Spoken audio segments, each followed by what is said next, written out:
नमस्कार, आप देख रहे हैं मनी 9। मैं हूं संदीप ग्रोवर और हमारे खास शो कंपनी नामा में आपका बहुत बहुत स्वागत है। इस वीकली शो के जरिए हम आपको कॉर्पोरेट्स और स्टार्टअप्स के बारे में सोमवार से शुक्रवार की बड़ी खबरों के साथ साथ विवादों से जुड़ी खबरों के बारे में भी पूरी जानकारी देते हैं। तो शुरू करते हैं खबरों का सिलसिला कॉर्पोरेट से जुड़ी बड़ी खबरों के साथ।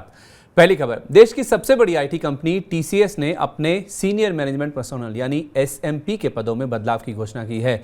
30 जुलाई को स्टॉक एक्सचेंजों को दी गई जानकारी में कंपनी ने बताया कि रिटायरमेंट की वजह से टीसीएस के एग्जीक्यूटिव वाइस प्रेसिडेंट और चीफ टेक्नोलॉजी ऑफिसर अनंत कृष्णन 31 जुलाई के बाद एसएमपी में नहीं रहेंगे। वहीं 1 अगस्त 2023 से doctor Herrick win chief services innovation officer के रूप में कार्यभार संभालेंगे। इसके अलावा 31 जुलाई से शंकर नारायणन, वी राजना, अशोक पई, रेगुरमन अय्यस्वामी और शिवा गणेशन समेत अन्य अधिकारियों को एसएमपी के रूप में पदांकित किया जाएगा। साथ ही कंपनी की पूर्व chief marketing officer Rajshri R अब कंपनी में एसएमपी नहीं है, जिनका पदभार 31 जुलाई को खत्म हो रहा है। 31 जुलाई को टीसीएस का शेयर जब ये खबर आई तो 0.25% की मजबूती लेकर बंद हुआ था। दूसरी खबर, देश की नवीनतम एयरलाइन अकासा एयर को लेकर इस हफ्ते 2 खबरें आई। पहली ये कि अकासा एयर ने वित्त वर्ष 2023 के नतीजे जारी किए हैं और वित्त वर्ष 2023 के 8 महीनों में हुए कामकाज के दौरान कंपनी को 602 करोड़ रुपए का ऑपरेटिंग घाटा हुआ है। लोकसभा में एक सवाल के जवाब में नागरिक उड्डयन मंत्रालय ने पिछले वित्त वर्ष के लिए अकासा एयर की ऑपरेटिंग आय और खर्चों को साझा किया। अकासा एयर ने अगस्त 2022 में अपना कामकाज शुरू किया था। दूसरी खबर यह है कि अकासा एयर के बेड़े में 20वां विमान शामिल हो गया है और इसके साथ ही एयरलाइन अंतर्राष्ट्रीय परिचालन शुरू करने के योग्य हो गई है। इसी तरह अकासा अपने बेड़े में बोइंग 737 मैक्स 8-200 विमान शामिल करने वाली एशिया की पहली एयरलाइन कंपनी बन गई है। भारतीय नियमों के अनुसार अंतर्राष्ट्रीय परिचालन के लिए एयरलाइन कंपनी के बेड़े में कम से कम 20 विमान होने चाहिए। तीसरी खबर, अनिल अग्रवाल के नेतृत्व वाले वेदांता समूह में नौबत ये आ गई है कि कंपनी में हिस्सेदारी बेचकर कर्ज चुकाया जा रहा है। भारत में listed metal and mining company Vedanta limited में अनिल अग्रवाल की कंपनी ट्विन स्टार होल्डिंग्स ने गुरुवार 3 जुलाई को ब्लॉक डील के जरिए अपनी 4.1% हिस्सेदारी बेच दी है। 258 रुपये 55 पैसे के भाव पर हुई इस ब्लॉक डील के जरिए ट्विन स्टार होल्डिंग्स ने 15.4 करोड़ शेयर बेचकर 3,983 करोड़ रुपए की रकम जुटाई है। इस शेयर बिक्री से मिली रकम का इस्तेमाल parent company Vedanta resources limited यानी वीआरएल के कर्ज भुगतान पर किया जाएगा। पर एस&पी ग्लोबल ने वीआरएल का रेटिंग आउटलुक स्टेबल से घटाकर नेगेटिव कर दिया है, क्योंकि इस कंपनी के वित्तीय प्रदर्शन को लेकर काफी ज्यादा चिंताएं हैं। 3 अगस्त को वेदांता का शेयर 0.7% की गिरावट लेकर बंद हुआ था। साथ ही वेदांता समूह ने इस हफ्ते सेमीकंडक्टर प्रोजेक्ट के पहले चरण में $5 अरब के निवेश की घोषणा की है। इस प्रोजेक्ट पर कुल $20 अरब का खर्च होने का अनुमान लगाया जा रहा है। इसके अलावा कंपनी के चेयरमैन अनिल अग्रवाल ने कहा कि भारत में मैन्युफैक्चर होने वाली पहली चिप अगले 2.5 साल में उपलब्ध होगी। अग्रवाल ने कहा कि समूह भारत में सेमीकंडक्टर और डिस्प्ले ग्लास के उत्पादन के लिए पूरी तरह प्रतिबद्ध है और इस प्रोजेक्ट के लिए टेक्नोलॉजी मुहैया कराने के लिए 3 अलग अलग कंपनियों के साथ बातचीत चल रही है, जो अगले कुछ महीनों में पूरी हो सकती है। 31 जुलाई को वेदांता का शेयर करीब 1% की कमजोरी लेकर बंद हुआ था। चौथी खबर, स्विट्जरलैंड की ग्लोबल फूड जायंट नेस्ले की भारतीय इकाई नेस्ले इंडिया ने 2025 तक देश में 4,200 करोड़ रुपए का निवेश करने की घोषणा की है। इस निवेश योजना के तहत ओडिशा में कंपनी अपनी 10वीं फैक्ट्री भी स्थापित करेगी। नेस्ले के चेयरमैन और मैनेजिंग डायरेक्टर सुरेश नारायणन ने कहा कि ये निवेश काफी महत्वपूर्ण है। उन्होंने बताया कि 2020 से 2023 के दौरान कंपनी ने क्षमता विस्तार पर 2,130 करोड़ रुपए का निवेश किया है। 2023 की पहली छमाही से लेकर 2025 तक कुल 4,130 करोड़ रुपए का निवेश किया जाएगा। इसमें से 1/3 फूड सेक्टर में और 1/3 चॉकलेट और कन्फेक्शनरी में लगाया जाएगा और बाकी न्यूट्रिशन और अन्य में इस्तेमाल होगा। 31 जुलाई को जब ये खबर आई, नेस्ले का शेयर करीब 1/4% की गिरावट के साथ बंद हुआ।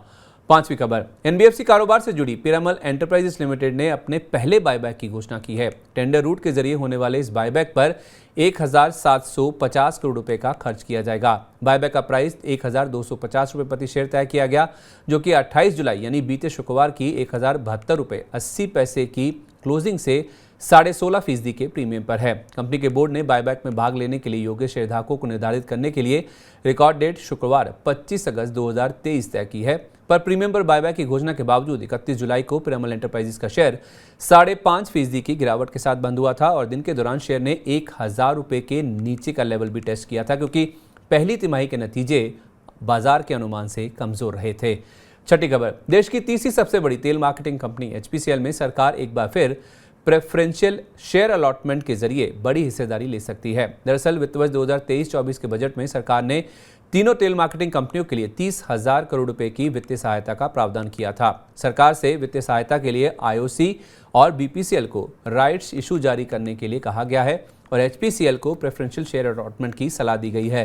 पिछले साल यानी वित्त वर्ष 2023 में कच्चे तेल के दाम अधिक होने के बावजूद पेट्रोल डीजल के दाम नहीं बढ़ाने की वजह से तेल मार्केटिंग कंपनियों को घाटा हुआ था और सरकार इसी नुकसान की भरपाई करना चाहती है। गौरतलब है कि जनवरी 2018 में यानी 5 साल पहले सरकार ने देश की सबसे बड़ी तेल गैस उत्पादक कंपनी ओएनजीसी को एचपीसीएल में अपना पूरा 51.1% हिस्सा 36,915 करोड़ रुपए में बेच दिया था। 31 जुलाई को एचपीसीएल का शेयर 1.25% की मजबूती के साथ बंद हुआ था, पर ओएनजीसी के शेयर में 3% से ज्यादा का उछाल देखने को मिला था।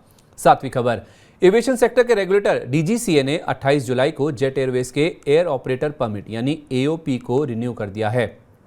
दिवालिया प्रक्रिया के तहत रेजोल्यूशन प्लान के लिए चुने गए जेट एयरवेज के नए निवेशक जलान कैलरॉक कंसोर्शियम यानी जेकेसी ने ऑफिशियल स्टेटमेंट जारी कर ये आधिकारिक बयान जारी किया है।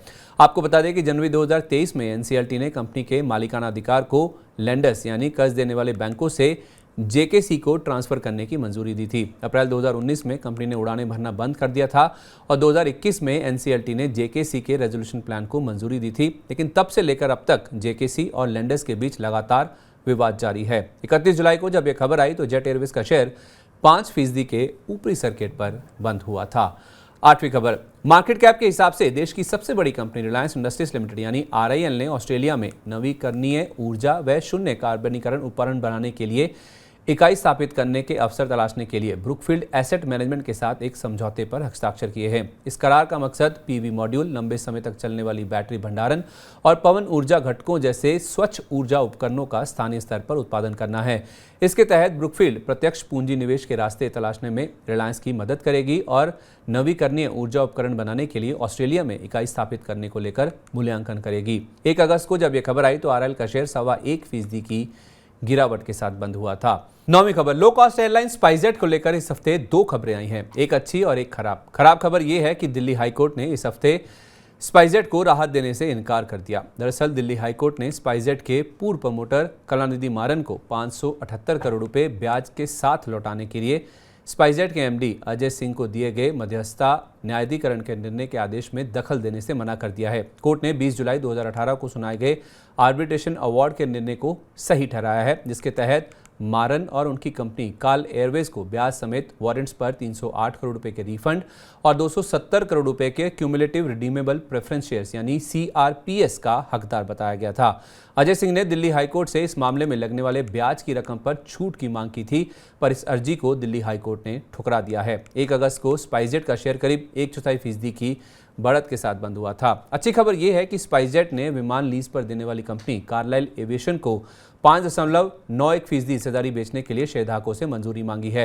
48 रुपये प्रति शेयर के दाम पर कार्लाइल की 9 सहयोगी कंपनियों को 4.81 करोड़ शेयर जारी किए जाएंगे, जिसके जरिए कंपनी अपना $2.82 करोड़ या करीब 231 करोड़ रुपए का बकाया कर्ज चुकाएगी। 3 अगस्त को कमजोर बाजार में भी स्पाइसजेट का शेयर करीब 0.25% की मजबूती लेकर बंद हुआ था। 10वीं खबर, ग्लेनमार्क लाइफ साइंसेज को खरीदने की दौड़ में private equity firm Chrys Capital भी शामिल हो गई है।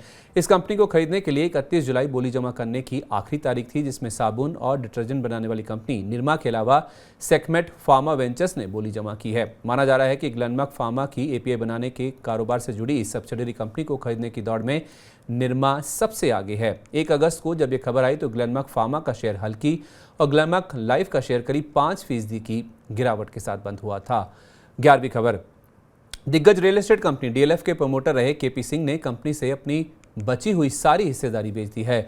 जून तिमाही के अंत तक केपी सिंह के पास कंपनी में सिर्फ 1.45 करोड़ शेयर या 0.59% हिस्सेदारी बची हुई थी। मंगलवार 1 अगस्त को डीएलएफ के 2.3 करोड़ शेयरों यानी 0.93% हिस्से की ब्लॉक डील हुई, जिसके बाद शेयर में मुनाफा वसूली हुई होगी। ये सौदा कुल 1,185 करोड़ रुपए का था।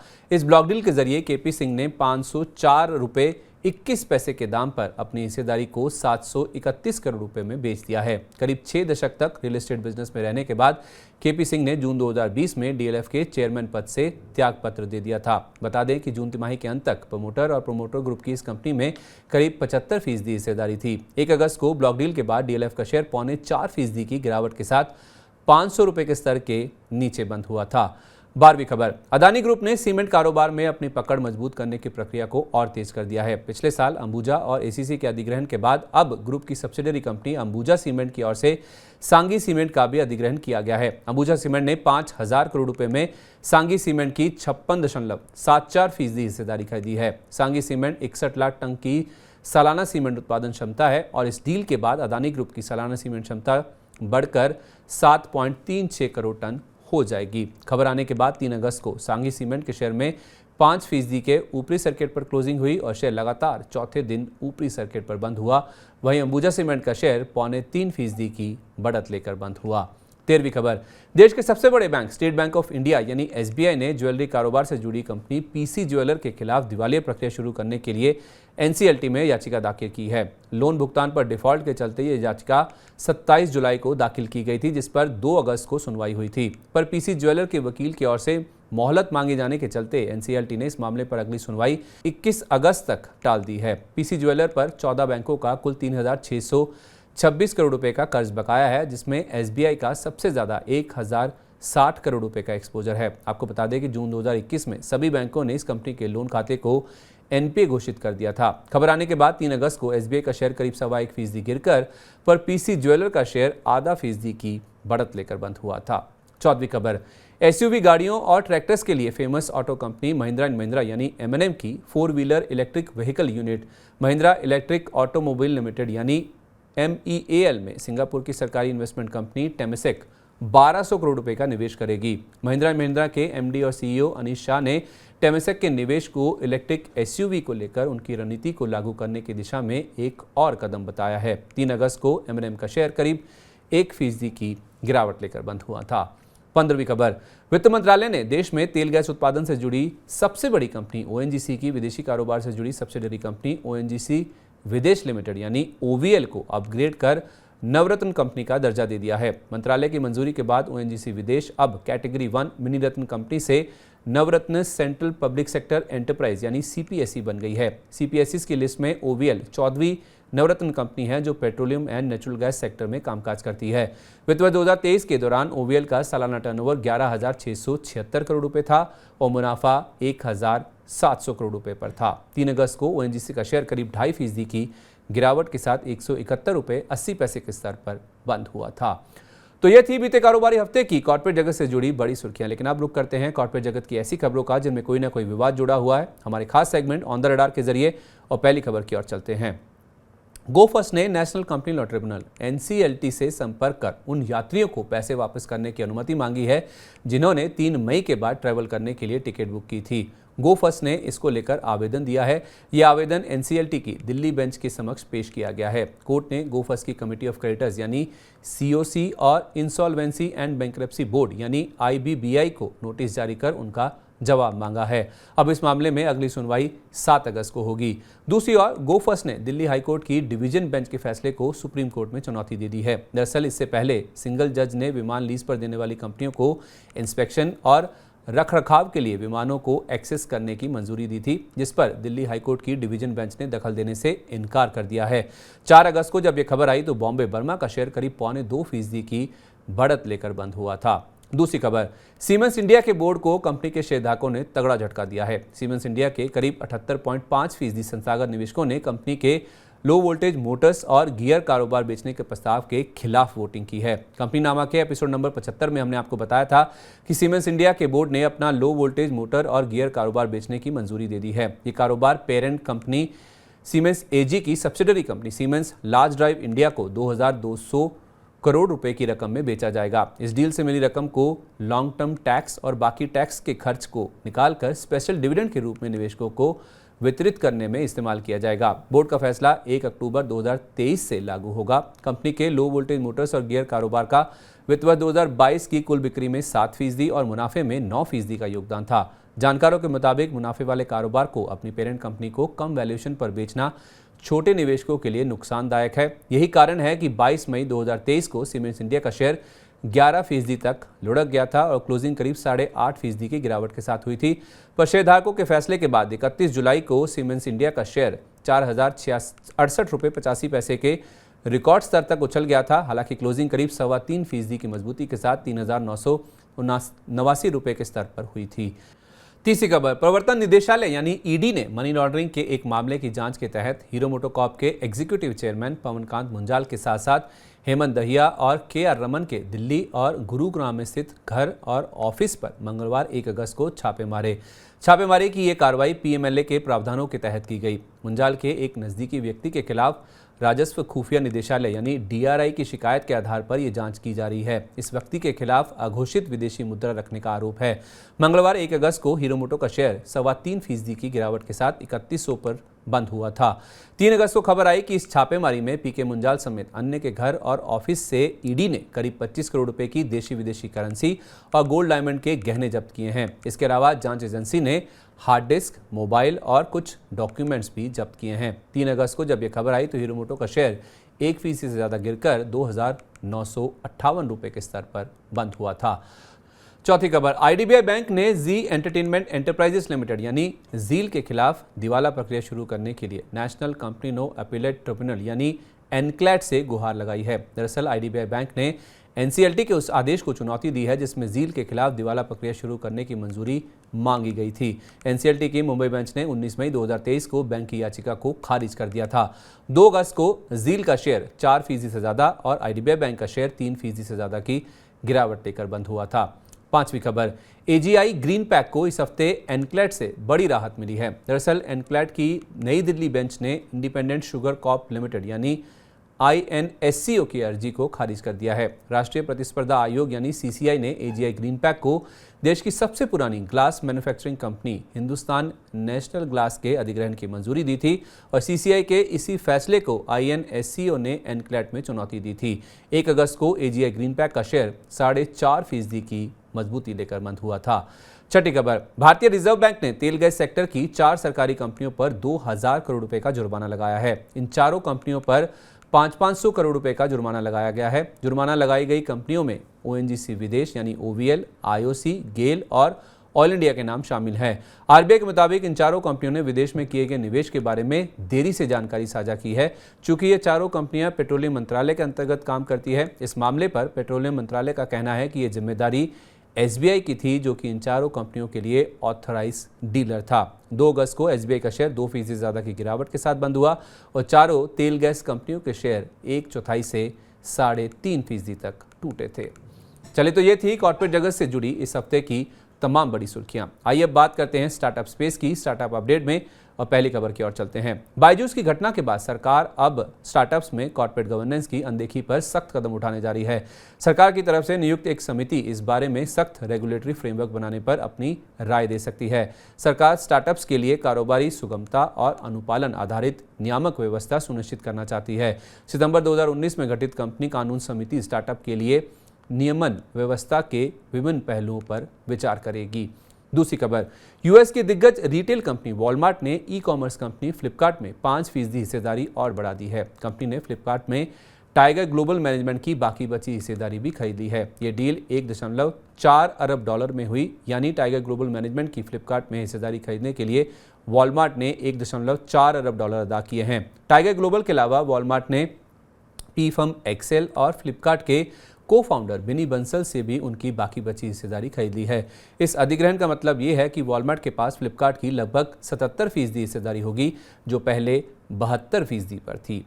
तीसरी खबर, इलेक्ट्रिक स्कूटर बनाने वाली देश की सबसे बड़ी कंपनी ओला इलेक्ट्रिक ने वित्त वर्ष 2023 में $13.6 करोड़ या करीब 1,118 करोड़ रुपए का ऑपरेटिंग घाटा दर्ज किया है। इस दौरान कंपनी की आय $33.5 करोड़ या करीब 2,754 करोड़ रुपए रही, जो पिछले साल जून में कंपनी की ओर से रखे गए $1 अरब के लक्ष्य से काफ़ी नीचे है, काफ़ी कम है। पिछले साल इस कंपनी की वैल्यू 5 अरब डॉलर थी और इस कंपनी ने 2021 की दूसरी छमाही से ई स्कूटर्स की बिक्री शुरू की थी और 2019 से लेकर अब तक ये कंपनी निवेशकों से 80 करोड़ डॉलर की रकम जुटा चुकी है। इस कंपनी की आईपीओ के जरिए 70 करोड़ डॉलर तक की रकम जुटाने की तैयारी चल रही है। चौथी खबर, बायजूस की मुश्किलें थमने का नाम नहीं ले रही हैं। नया मामला आकाश एजुकेशनल सर्विसेज लिमिटेड से जुड़ा है। चर्चा है कि न्यूयॉर्क की निवेश संस्था डेविडसन कैंपनर कैपिटल मैनेजमेंट ने आकाश को टेक ओवर कर लिया है। आरोप लगाया गया है कि बायजूस ने कंपनी में वित्तीय गड़बड़ियां की हैं। आकाश के बोर्ड से सीईओ और सीएफओ समेत सभी इस्तीफा दे चुके हैं। हालांकि बायजू रविंद्रन ने अभी भी बोर्ड में अपना पद नहीं छोड़ा है। बायजूस ने वित्तीय गड़बड़ियों के आरोप को नकारा है। आपको बता दें कि बायजूस 2024 में आकाश एजुकेशनल सर्विसेज का आईपीओ लाने की तैयारी कर रही है। दूसरी तरफ बायजूस ने आकाश एजुकेशनल सर्विसेज लिमिटेड यानी AESL के संस्थापकों को कानूनी नोटिस भेजा है। मीडिया रिपोर्ट्स के मुताबिक आकाश के संस्थापकों के कथित रूप से शेयर ट्रांसफर में आनाकानी के बाद ये नोटिस भेजा गया है, जबकि AESL की बिक्री के तहत उन्हें बिना शर्त ऐसा करना था। बायजूस ने 2021 में नकदी और शेयर स्वैप के तहत लगभग 94 करोड़ अमेरिकी डॉलर में 33 साल पुराने कोचिंग सेंटर AESL का अधिग्रहण किया था। पांचवी खबर, अमेरिका की एसेट मैनेजमेंट कंपनी वैनगार्ड ने ओला की पेरेंट कंपनी ANI टेक्नोलॉजीज का वैल्यूएशन करीब 27% घटाकर 3.5 अरब डॉलर कर दिया है। 28 फरवरी 2023 को इस कंपनी का वैल्यूएशन 4.5 अरब डॉलर था।